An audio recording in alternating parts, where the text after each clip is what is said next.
Looking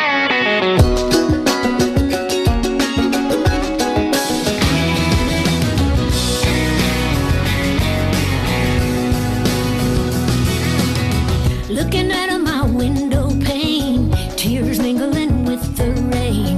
I'm so lonesome. Welcome back. You're listening to Home Wizards. Dolly? Is that Dolly Parton? That's Dolly. Sounds like she's got auto-tune going, doesn't it? Eric Stromer and Cindy Dole here, and we're just setting the stage because, maybe you just can't take a trip this summer, and maybe what you've got is you're looking out that window pane, and you're thinking, how about making what I'm looking at outside make me feel like I'm in the tropics? That's right. Go. You're saying, God darn it, we're not going to that fancy trip to Bali. You know what? But I'm going to make it look like that anyway. So there. Year-round. Year-round. Take it or leave it. I don't need your stinking We don't vacation. Want it. I'm going to make it here. We're going to save the money. Yeah. And we're going to buy a few plants. And so how do you make a tropical oasis?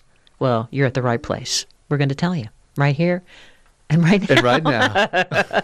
So the first part is you don't have to live in the tropics to have it. I mean, and there's so many really cool plants, which we'll get to. Yeah. But first is kind of setting the stage for a tropical design. Think of this. Less is more. And yeah, because those bad boys spread. Those are some big leaves on some of those tropical plants, aren't they? I know.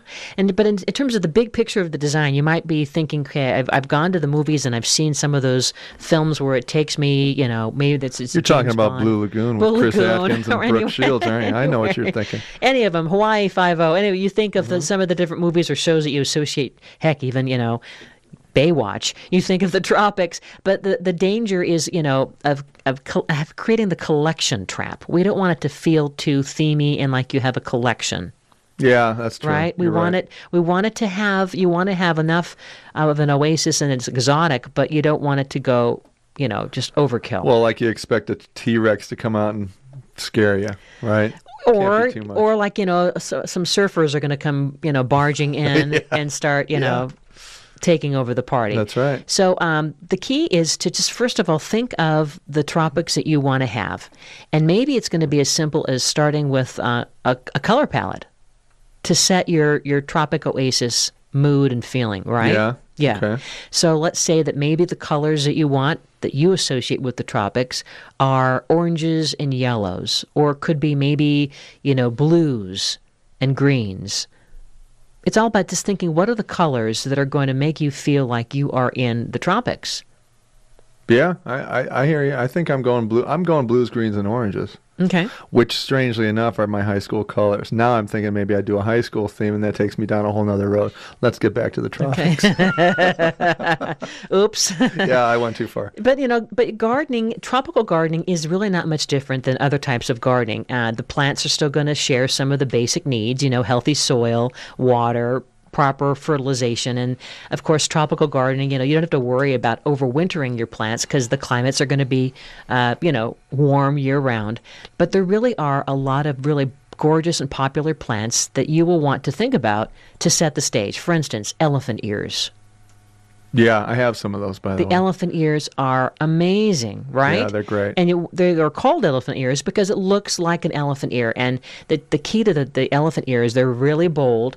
They can work in virtually almost any landscape setting, except, is yours in kind of part sun? Mine's in dappled sun. Now listen, I got a question for you, and I think this should be a distinction. If you're going to do tropical garden and you live in New Jersey where it gets super cold in the winter, you're going to want to do these in containers, right? And maybe bring them inside. True, because elephant ears cannot survive winter outdoors. The freezing temperatures will kill that foliage. Sure. However, there are some tropical plants that can handle it. You just have to do a little bit of research. So, Smart idea. If you are in a climate where it can get really, really cold in the wintertime, that's the solution. Put it in a container, maybe in a container on wheels, and you're going to move it to another area. You can move it. You can move it inside. You can move it to the side of the house because it's a really huge difference. You're creating it for summer, spring and summer. You got your tropics going on. Then in the winter, it can become an indoor cool house plant. And we've noticed with a couple of tropical plants, like plumeria for one.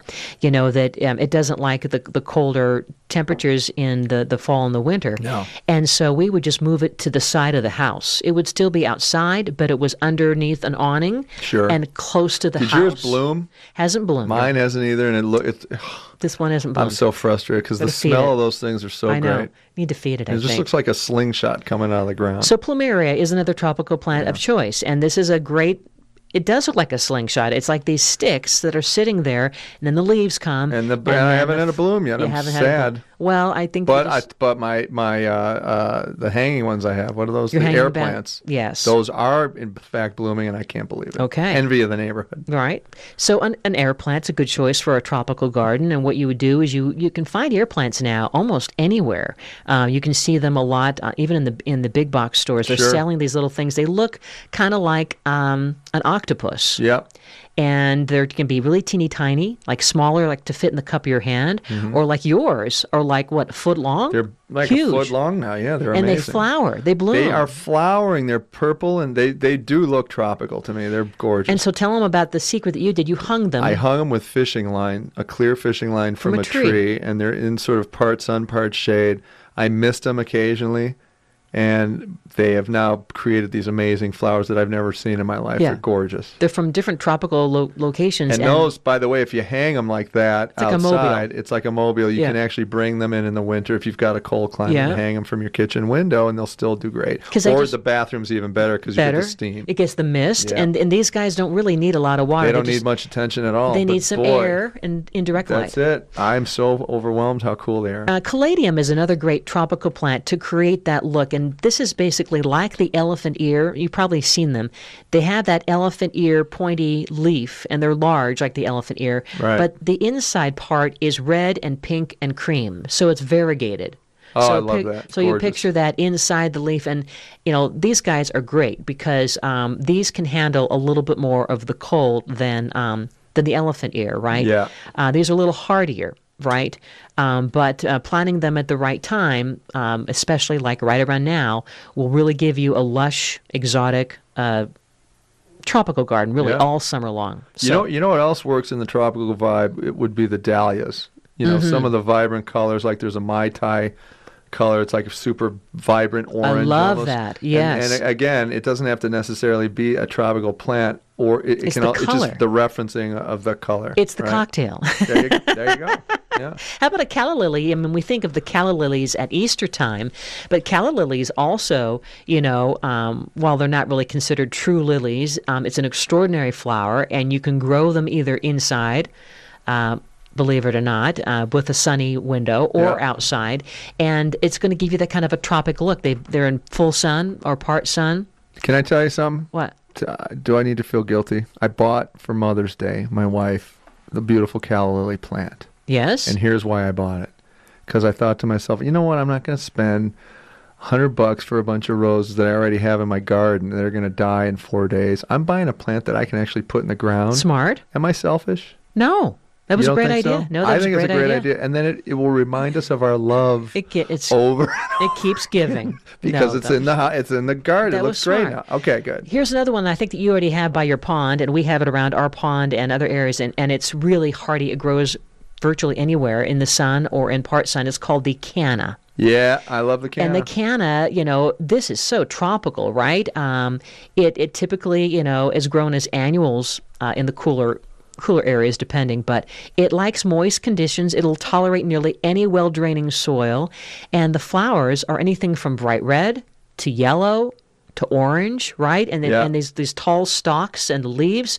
It's very exotic looking. That's a great plant for the water feature too, if you great. have one. It's Gorgeous. It's great for if you have I actually love all these tropical plants around the garden feature. It does end up looking like the you tropics. should be swimming around in a little toga See? with Brooke Shields. See? Doesn't it? Well, I wouldn't stop you. I don't know. You want to consider maybe some orchids too. Orchids we love, but the orchids they are just going to give you that instant appeal of the tropics, right? And the key to the orchid is we overwater these guys, right? Boy, do we ever. And so you want to grow them. I would recommend putting them in container with a lot of there's a special orchid mix. It's not regular soil.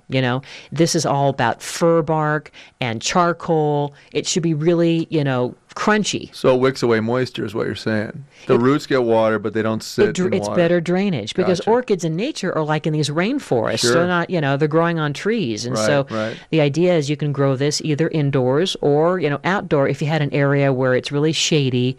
But they need to, by the way, they'll tolerate cooler and warmer temperatures throughout the growing season. They just need about 15 degrees cooler at night than during the day okay. to bloom sufficiently. Yeah, all right. And our secret is to put ice cubes in there. Wait, what are you doing? You're putting ice cubes in the orchids? 3 ice cubes in the container with the orchid. When you water. Don't put regular water. Oh, that's just how you water it. 3 ice cubes. Holy Because mackerel. now in the container, it just drains like it's a time release. And that's all I need. Well, that's a great Yeah. idea because that gives it the cool and also the moisture. Mm-hmm. See, you're a genius. How about banana plants? Have you ever grown banana I plants? have not. They're hardy. I like bananas, though. And I've never been able to grow a banana from a banana plant. We grew up with banana trees in our backyard.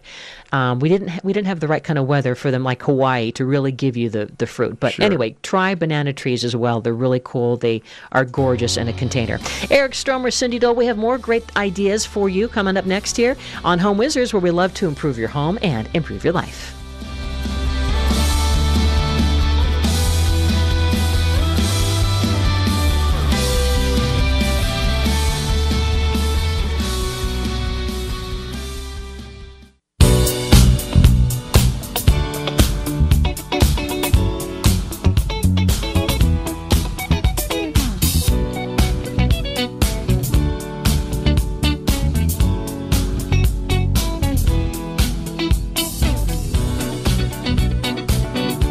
Welcome back. You're listening to Home Wizards. I'm Cindy Dole. Hey, I'm Eric Stromer. And we love to make you feel good about the spaces you call home. So when you walk in that front door, or even not even before you've done that, you're just now approaching the driveway and you go, I'm feeling great.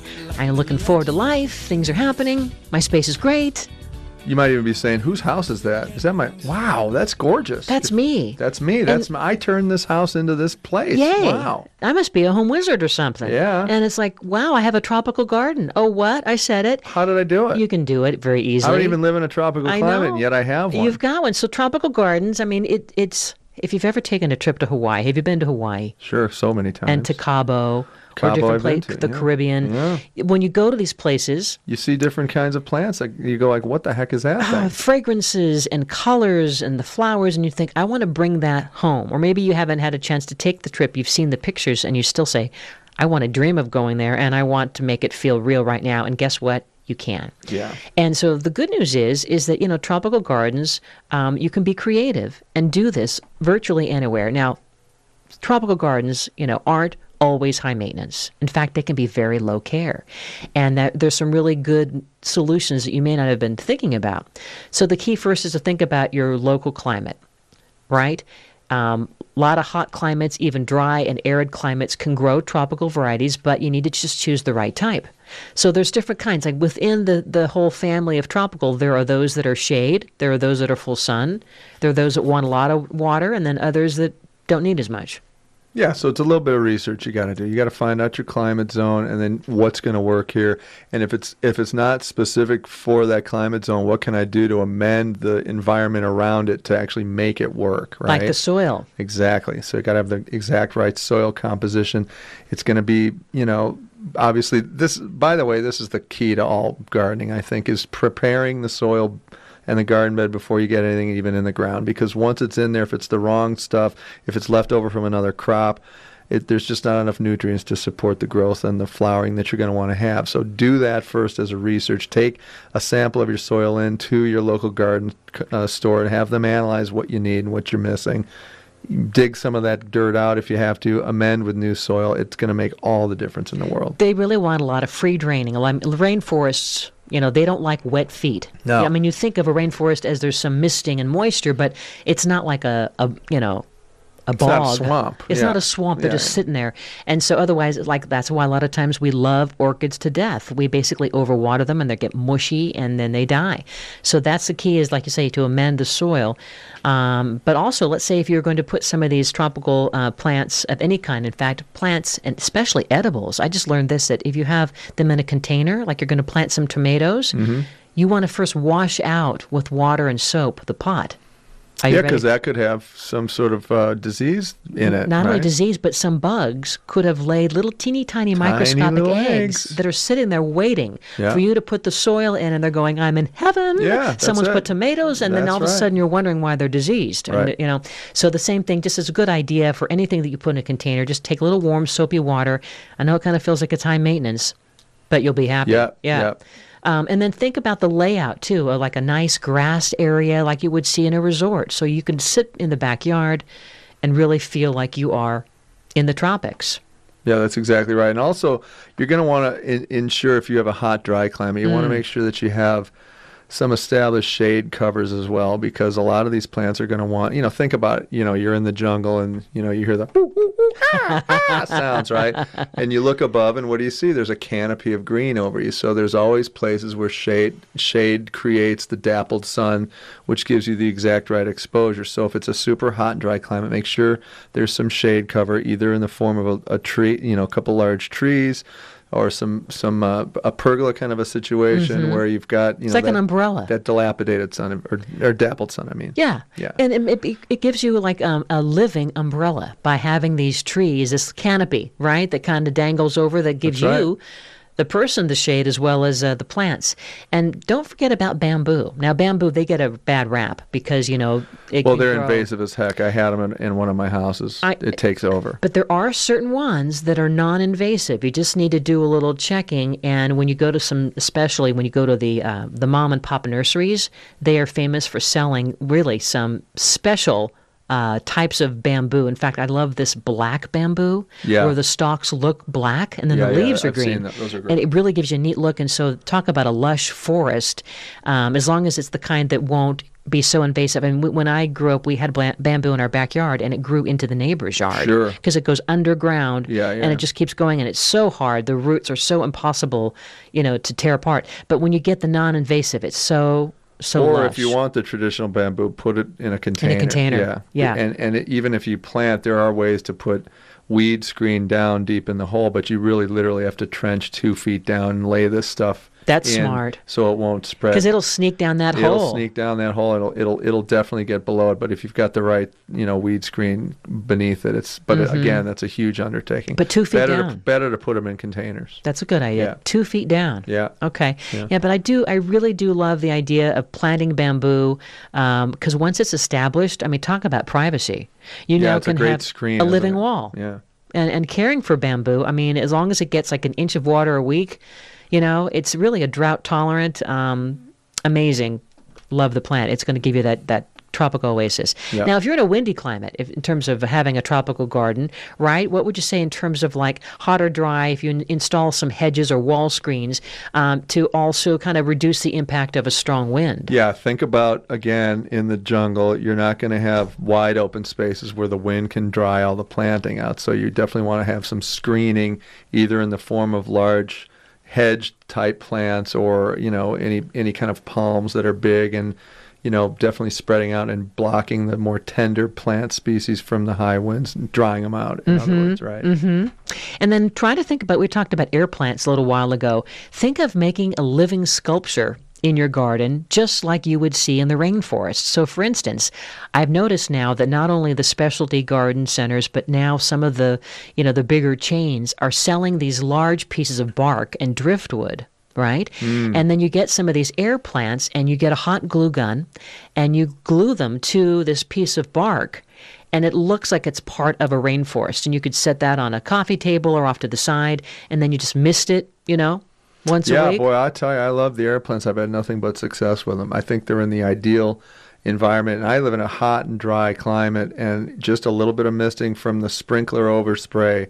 Plus, I occasionally, mist them with my hose, and they're doing just great with a little dappled sun. Amazing plants. Love them. And then also to add to your tropical garden look, you might want to consider some colored banners and flags and maybe even some sculptures Sure. Like maybe a Buddha. You might want a big Buddha. You might want to Get yourself a Buddha. Why not? Or some water features. You have a few, and I have. We have a couple at our house too. So I mean, the water, the sound of the water, and then some really interesting boulders. Like you have some amazing boulders. Ooh, I had a big 3-ton boulder delivered. Not 3 ton, maybe 2.5. I had it delivered with a forklift. The guy came, brought it off the truck, plopped it right down. That's the center focal point of my water feature. It's gorgeous, and it's not that overwhelmingly It looks expensive. like granite. Well, I mean, what kind of stone is that? I don't know. It's like it's coral and rust. Gorgeous, many multicolors. You can get it at any of these stone yards that where they sell hardscape stuff for gardening, and it's not that expensive and unreasonable to get it there. It's easy for these guys with the forklift to deliver it. So think about that as a potential feature with your outdoor area. And then for the final touches, don't forget maybe some tiki torches, right? And lanterns and candles. Listen, if you get a Buddha and some tiki torches, you're done. You're in. You made it. And then, a lei and a grass skirt, coconut bra. Hello. Oh, geez. And a pina colada, maybe. Hello. Anyway, we'll put all this on the website, the step-by-step, because I know you want to have the tropics. You're on Gilligan's Island, basically. You want to have it. Yeah. All right. So thanks for hanging out with us. We sure appreciate you being with us and hope that you can take some of these ideas to improve the spaces you call home. Email us, too, at yourhomewizards.com. Eric Stromer, Cindy Dole. Until next time, remember this, the key is under the mat. Bye-bye.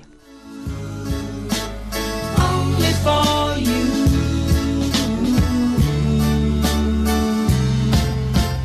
I'll light the fire while you place the flowers in the vase that you bought today.